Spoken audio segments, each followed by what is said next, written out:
आज ही क्लास में हम स्टार्ट करने जा रहे हैं अपने प्रैक्टिस सेट 18 को। जैसा कि आप सभी को पता है, हम HPSC असिस्टेंट प्रोफेसर हिंदी साहित्य विषय से क्या प्रैक्टिस सीरीज चला रहे हैं, जिसमें हमने आपको काव्य शास्त्र की इकाई पूरी करा दी है।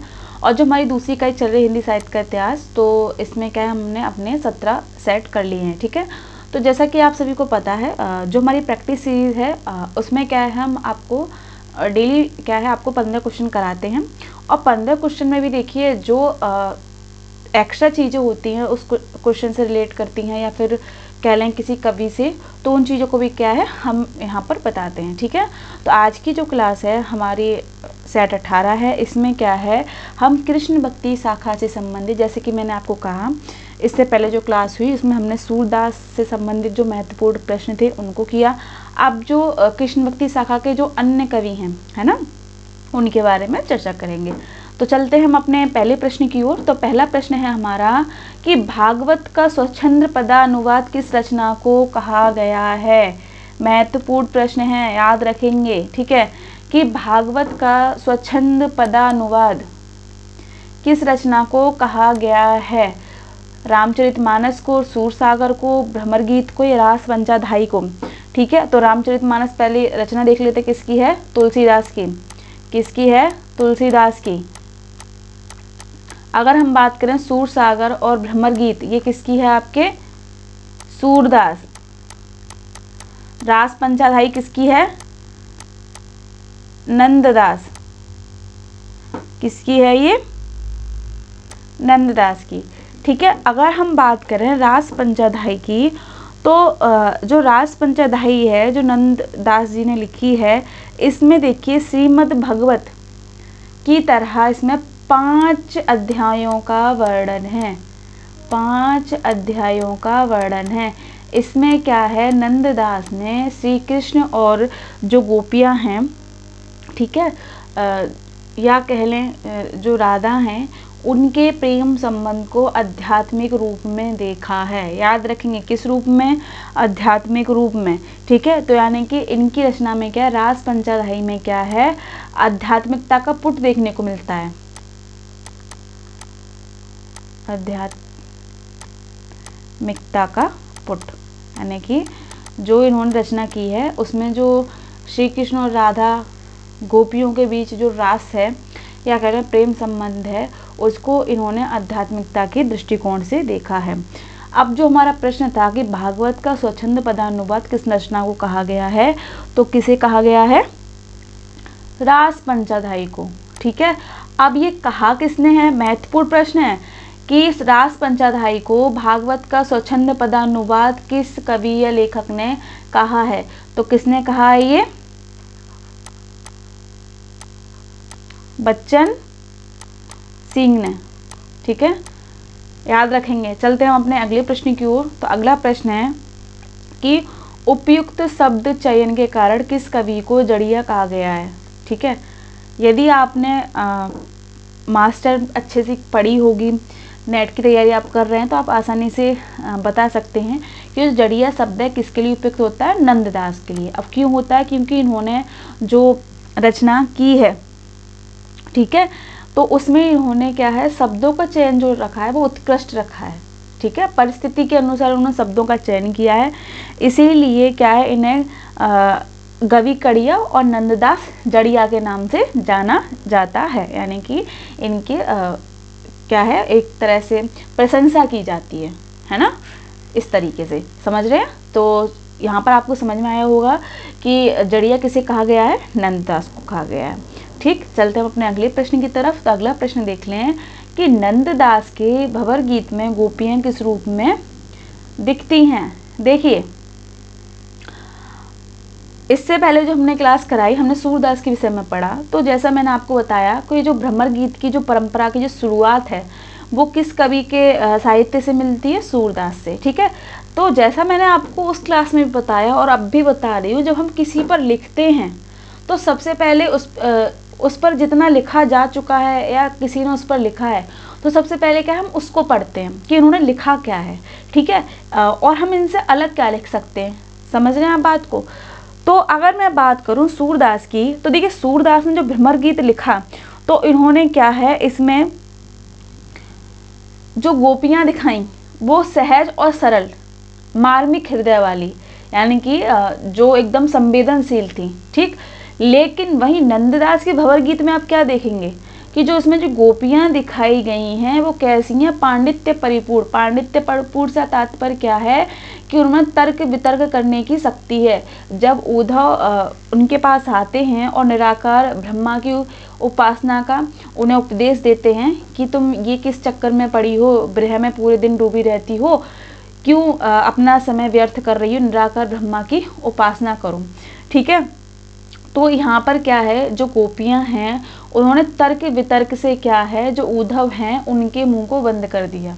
उनके पास कोई उत्तर ही नहीं रहा कि उनके प्रश्न का वो कुछ समाधान निकाल सकें, ठीक है। लेकिन अगर मैं बात करूँ सूरदास की, तो सूरदास की जो गोपियाँ हैं वो सहज सरल हैं, संवेदनशील हैं, ठीक है। तो ये डिफरेंस आप याद रखेंगे, क्योंकि देख क्वेश्चन ऐसे बनते हैं, सिंपल है, ठीक है, लेकिन कभी कभी क्या होता है कि शब्दों का हेर फेर हो जाता है। जैसे मैंने यहाँ पर ऑप्शन भी आपको दिए हैं कि नंददास की भंवर गीत में गोपियाँ किस रूप में दिखती हैं, ठीक है, कि चंचलता से परिपूर्ण दिखती हैं, या पांडित्य से परिपूर्ण दिखती हैं, विरह से युक्त दिखती हैं, या निराकार ब्रह्मा की उपासक के रूप में नजर आती हैं। तो जैसा मैंने आपको बताया, पांडित्य से परिपूर्ण है, यानी कि अपने तर्क वितर्क की उनमें शक्ति है, और तर्क वितर्क कर रही हैं किससे, उद्धव से, जब वो निराकार ब्रह्मा के संबंध में क्या उपदेश देते हैं, तो उनकी इस बात को नकार देती हैं, ठीक है। तो यहाँ पर देखिए, आप अगर इसका सकारात्मक पक्ष देखें, जो इन्होंने नंददास की एक चीज़ अच्छी लगी कि इन्होंने क्या है, तर्क को स्थान दिया, ठीक है। कोई आपसे कह रहा है कि इस ढर्रे पे चलो, है ना, वो आपकी अपनी जो मानसिकता आप पे डाल रहा है और आप उसे धो रहे हो, ये गलत है। वहीं बात करें नंददास की, इन्होंने क्या है, अपने साहित्य से क्या है, भले ही इन्होंने गोपियों के माध्यम से क्या तर्क वितर्क को दिखाया, लेकिन इन्होंने क्या है, जो चीज़ वास्तव में होनी चाहिए, ठीक है, कि ज़रूरी नहीं जो चीज़ चली आ रही है उसी पर आपको चलना है, ठीक। तो यही गोपियां हैं जो उद्धव उन्हें उपदेश देते हैं, कई सारे उन्हें चीज़ें बताते हैं कि ब्रह्म ये है वो है। तो जो गोपियां हैं वो सीधे सीधे नकार देती हैं कि हमें तुम्हारे जो निराकार ब्रह्मा हैं उनमें कोई आसक्ति नहीं है, हम उनकी तरफ आकर्षित नहीं हो सकते, हमें ऐसा उनमें कुछ भी नज़र नहीं आता। तो सीधा सीधा तात्पर्य ये है कि यदि आपको कोई चीज़ पसंद नहीं है तो आप किसी के दबाव में आके उसे अपना लें, या वही मानसिकता आप बना लें, या दूसरे की मानसिकता के अकॉर्डिंग क्या है आप दूसरों को देखें। कभी कभी क्या होता है, हम किसी से मिलते नहीं हैं, ना जानते हैं, लेकिन हमारे मन में कुछ लोग ऐसी विचारधारा डाल देते हैं कि ये व्यक्ति ऐसा है, अमुक व्यक्ति इस तरीके का है ना। तो इससे क्या है, हमारे मन में पहले से उसकी छवि खराब सी हो जाती है, ठीक है। तो अगर हम जब उससे मिलते हैं तो हमारा नज़रिया और होता है। तो ये सारी चीज़ें हैं यहाँ पर, अगर हम एक कनेक्ट करेंगे दिनचर्या से तो बहुत कुछ सिखाती हैं। साहित्य आपको देखिए बहुत कुछ सिखाता है, बस शर्त इतनी है कि आपको समझने का तरीका आना चाहिए। पढ़ना ही नहीं है, आपको समझना भी है, रटना नहीं है, ठीक है, समझना भी है, अपने जीवन में ये धारण भी करना है, ठीक है, वो सारी चीज़ें। तो यहाँ पर हमने देख लिया कि नंददास के भंवर गीत में गोपियाँ किस प्रकार दिखती हैं, पांडित्य से परिपूर्ण, यानी कि तर्क वितर्क कर रही हैं उद्धव से, लॉजिक दे रही हैं कि हम कैसे तुम्हारे ब्रह्म को अपना लें, ऐसी क्या विशेषता उसमें है, यदि है तो ये क्यों है। तो इसमें क्या वो खुद ही कंफ्यूज हो जाते हैं। तो ये सारी चीज़ें है ना। चलते हैं अपने अगले प्रश्न की ओर। तो अगला प्रश्न देखिए कि रास पंचाध्यायी को हिंदी का गीत गोविंद किसने कहा। महत्वपूर्ण प्रश्न है। रामचंद्र शुक्ल ने कहा, हजारी प्रसाद द्विवेदी ने कहा, वियोगी हरि ने कहा, या नगेंद्र ने कहा। तो आप ये याद रखेंगे कि रास पंचाध्यायी को हिंदी का गीत गोविंद किसने कहा है, वियोगी हरि ने, ठीक है। चलते हैं हम अगले प्रश्न की तरफ कि मीराबाई का जन्म कहाँ हुआ। अगला प्रश्न अगर देखें, मीराबाई का जन्म कहाँ हुआ। ऑप्शन है मेड़ता, जोधपुर, मेवाड़, बीकानेर, ठीक है। तो यदि हम बात करें इनके जन्म की तो सबसे पहले सन देख लेते हैं कि इनका जन्म 1504 को हुआ। कहाँ हुआ, मेड़ता में हुआ, मेड़ता के निकट कुड़की गांव में, याद रखेंगे, ठीक है, कुड़की गांव में हुआ, ठीक। यदि हम बात करें कि इनके पिता का नाम क्या है, जैसे इनका जन्म कुड़की गांव में हुआ, तो इनके जो पिताजी थे वो कौन थे? राठौर रतन सिंह। राठौर रतन सिंह की क्या है? ये पुत्री थी, ठीक है। और राव दूदा जी की क्या है? ये पोत्री। दूदा जी की क्या है? ये पोत्री। पोत्री यानी कि नातिन, याद रखेंगे, ठीक है। और ये राठौर रतन सिंह कौन हो गए? इनके पिता हो गए। अगर देखिए हम बात करें मीराबाई की, तो आपने देखा होगा कि मीराबाई क्या कृष्ण के प्रति, अगर हम बात करें मीराबाई के विषय में, तो आप मीराबाई के बारे में जानते होंगे। अगर आपने टीवी सीरियल भी देखा होगा तो आपको पता ही होगा कि मीराबाई जो थी वो कृष्ण के प्रति क्या है? बहुत ही ज़्यादा आसक्त थी। यानी कि वो जो जिस प्रकार की उनकी भक्ति थी वो क्या है? कृष्ण को अपने पति के रूप में देखती थी, है ना। क्योंकि उस समय क्या है, विवाह जल्दी हो जाया करते थे और उनके जो पति थे उनकी मृत्यु जल्दी हो गई। उसके बाद क्या है, इनका पूरा ध्यान क्या था? कृष्ण भक्ति की ओर चला गया। और इन्होंने क्या है? कृष्ण की उपासना क्या है? किस रूप में की है? पति के रूप में। किंवदंतियाँ भी हैं कि कहा जाता है कि जब ये संतों के संग रहने लगी थी, या कह लें सत्संग वगैरह, इनका मन वहाँ रमने लगा था, ठीक है, अध्यात्म की ओर अग्रसित हो गई थी, श्री कृष्ण में इनका मन रमने लगा। तो जो इनके ससुराल पक्ष था, तो उनके जो देवर थे, इन्होंने इन्हें विष वगैरह दिया। तो ऐसी किंवदंती है कि उस विष से क्या है, इनका कुछ नहीं बिगड़ा, ये सारी चीज़ें, ठीक है। तो ये तो सारी किंवदंतियाँ हैं, बाकी हकीकत क्या है ये तो किसी को नहीं पता। तो यहाँ पर देखिए हमने क्या जाना कि मीराबाई का जन्म कहाँ हुआ? मेड़ता। किस जगह? कुड़की गांव में। इनके पिता कौन है? राठौर रतन सिंह। और इनके दादाजी कौन है? राव दूदा जी। याद रखेंगे इस चीज़ को, ठीक है। एक और बात आप याद रखेंगे कि मीराबाई के गुरु कौन है? रैदास। याद रखेंगे, रैदास इनके गुरु थे। दूसरी बात आप ये चीज़ भी ध्यान रखेंगे, देखिए जो रैदास थे, है ना, इनको इन्होंने अपना गुरु बनाया, ठीक है। तो उस समय जो लोग थे, क्योंकि उस समय देखिए बल्लवाचार का बड़ा ही रुतबा था, एक तरह से कह लें समाज में, कि सबसे बड़े गुरु वही माने जाते थे। उस टाइम पीरियड की बात बता रही हूँ मैं। तो जब देखा कि मीराबाई ने रैदास को अपना गुरु बनाया है, तो पता है इन्हें बहुत ही आलोचनाओं का सामना करना पड़ा। लेकिन मीराबाई को इन सबसे कोई भी फर्क नहीं पड़ा। आप अगर पढ़ेंगे मीराबाई के उसमें, तो जब बात करते हैं हम 84 वैष्णवों की वार्ता, तो देखिए इसमें क्या है, बल्लवाचार को जब इन्होंने गुरु ना मानकर रैदास को गुरु माना, तो इन्हें कई अपशब्दों का सामना करना पड़ा, यानी कि इनकी भर्त्सना की गई।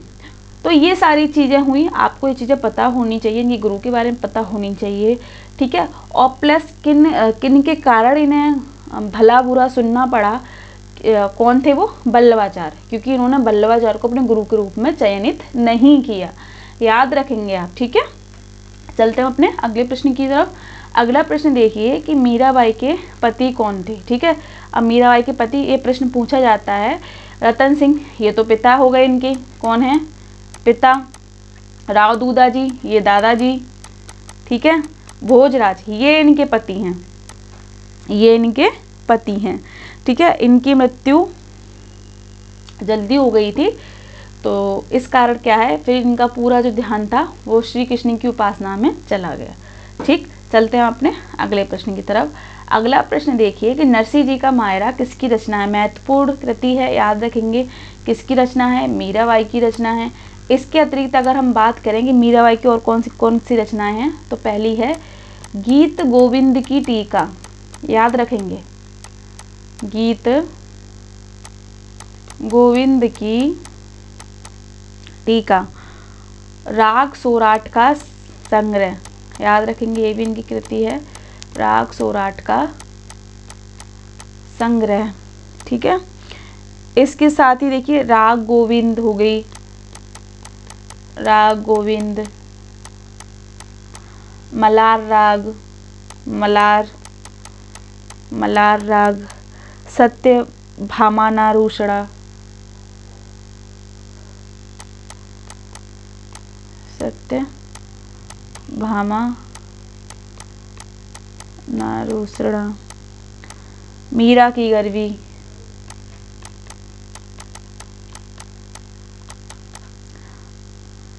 रुक्मणी मंगल, और क्या है, रुक्मणी मंगल। ठीक है, तो ये क्या है, इनकी रचनाएं याद रखेंगे। ठीक, चलते हैं अपने अगले प्रश्न की ओर। अगला प्रश्न है कि राग गोविंद किसकी रचना है। जैसा मैंने आपको अभी कराया कि इनकी और भी कृतियां हैं, तो किसकी है ये, मीराबाई की। ठीक, चलते हैं अपने अगले प्रश्न की तरफ। अगला प्रश्न देखें कि दान लीला किसकी कृति है। महत्वपूर्ण प्रश्न है, यहाँ से प्रश्न बनता है, ये कृति पूछी जाती है। दान लीला किसकी कृति है, तो किसकी है ये, रसखान की। देखिए, अब रसखान के विषय में हम जान लें कि रसखान का जो मूल नाम था, क्या था, मूल नाम पूछ लिया जाता है, सैयद इब्राहिम, सैयद इब्राहिम। ठीक है, अगर हम बात करें कि इनके गुरु कौन हैं, तो गुरु हैं इनके विट्ठल नाथ। ठीक है, ये चीज़ आप याद रखेंगे। चलते हैं अगले प्रश्न की तरफ। तो रसखान के गुरु माने जाते हैं, जैसा मैंने अभी आपको बताया। कौन है रसखान के गुरु, विट्ठल नाथ। ठीक, चलते हैं आगे। अगला प्रश्न देखिए, अगला प्रश्न कथन से है कि कथन किसने बोला है कि इस मुसलमान हरिजनन पर कोटिन हिंदू भारी है। यानी कि रसखान किस संप्रदाय से थे, मुस्लिम संप्रदाय से। तो रसखान की यहाँ पर प्रशंसा करते हुए भारतीय हिंदू ने लिखा है कि इस मुसलमान पर, यानी कि इस व्यक्ति पर क्या है, कई जो हिंदू हैं प्रशंसा करते हैं, इन पर बार गए हैं। ठीक है, ये तो इन्होंने यहाँ पर क्या है, रसखान की प्रशंसा की है, उनके साहित्य की प्रशंसा की है। दूसरी बात देखिए, रसखान का जो व्यवहार था वो कैसा था, मिलनसार, है ना। तो इस कारण क्या है, इन्हें प्रसिद्धि और ज़्यादा प्राप्त हुई। तो ये कथन किसने कहा था, भारतीय हिंदू हरिश्चंद्र ने, याद रखेंगे। चलते अपने अगले प्रश्न की तरफ। अगला प्रश्न है कि किसे पीयूष वर्षी अथवा अमृत की वर्षा करने वाला कवि कहा गया है। महत्वपूर्ण प्रश्न है, महत्वपूर्ण प्रश्न है। किसे कहा गया है, रसखान को। ठीक है, दूसरी बात देखिए, रसखान के जो साहित्य है उसमें श्रृंगार रस के दर्शन देखने को मिलते हैं, श्रृंगार रस के। चलते अपने अगले प्रश्न की तरफ। तो रसखान की अंतिम कृति कौन सी है, महत्वपूर्ण प्रश्न। रसखान की अंतिम कृति कौन सी है, प्रेम वाटिका। कौन सी है, प्रेम वाटिका। देखिए, जो ये ऑप्शन दिए हुए हैं, सुजान, रसखान, अष्टायाम, प्रेम वाटिका, दान लीला, ये सब रसखान की ही कृतियां हैं। लेकिन जो इनकी अंतिम कृति है वो कौन सी है, प्रेम वाटिका। इसमें देखिए 53 दोहों का प्रयोग किया गया है। ठीक है, 53 दोहों में ये लिखी गई है। इसमें क्या है, राधा कृष्ण, राधा कृष्ण को मालिन व माली के रूप में प्रेम के गूढ़ तत्वों का निरूपण किया गया है। देखिए, जो उन्होंने प्रेम वाटिका लिखी रसखान ने, इसमें देखिए 53 दोहों का प्रयोग किया है, या कह लें 53 दोहे में क्या है, ये कृति रची गई। तो इसमें क्या देखने को मिलता है, इसमें राधा कृष्ण को क्या है, माली और मालिन के रूप में देखा है, और उनके बीच जो प्रेम संबंध हैं उनको क्या है, गूढ़ यानी कि रहस्यात्मक रूप से क्या उनका वर्णन किया गया है। याद रखेंगे। ठीक है, चलते हैं अपने अगले प्रश्न की तरफ। तो अगला प्रश्न है कि भरवे नायिका भेद किसकी कृति है। महत्वपूर्ण प्रश्न, किसकी कृति है, रहीम की। किसकी कृति है ये, रहीम की। तो आज की क्लास में क्या है, हमने यहाँ पर आपको 15 क्वेश्चन कराए जो किससे संबंधित थे, आपके कृष्ण भक्ति शाखा से। ठीक है, तो यदि आपको इस क्लास में कुछ भी चीज़ समझ में नहीं आई हो या कुछ चीज़ छूट गई है तो आप कमेंट बॉक्स में बताएं। यदि आपको इस क्लास से कुछ भी समझ में आ रहा हो, ठीक है, या आपकी तैयारी एक अच्छी दिशा में जा रही हो, प्रैक्टिस आपकी अच्छी चल रही है, तो वो भी लिख कर बताएं। ठीक, तो मिलते हैं हम आपको अगली क्लास में अपने 15 क्वेश्चंस के साथ। तब तक बने रहें अपने चैनल के साथ। बहुत बहुत धन्यवाद।